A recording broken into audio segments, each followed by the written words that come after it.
लग गए। आपको पता है एक बार क्या हुआ, एक गधे के बीच में और एक चीते के बीच में बहस हो गई। ध्यान से सुनना।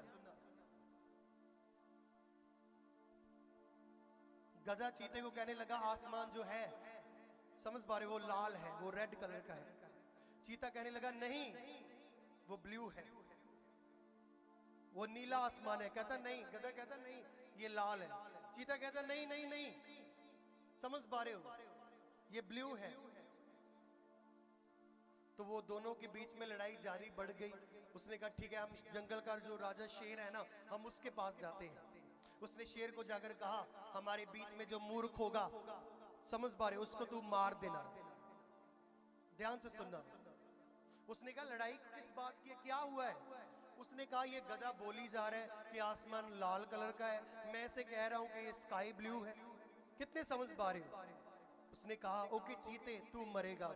उसने कहा मैं क्यों, मैं तो सच बोल रहा हूं। उसने कहा तू सबसे बड़ा गधा है क्योंकि तू गधे के साथ पंगा ले रहा है, इसलिए मूर्ख है तू सबसे बड़ा।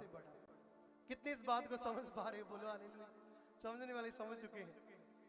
कहता मूर्ख तो तू सबसे बड़ा है, जो गधे के साथ पंगे ले रहे हैं वो तो है ही गधा। कितने समझ पा रहे हो?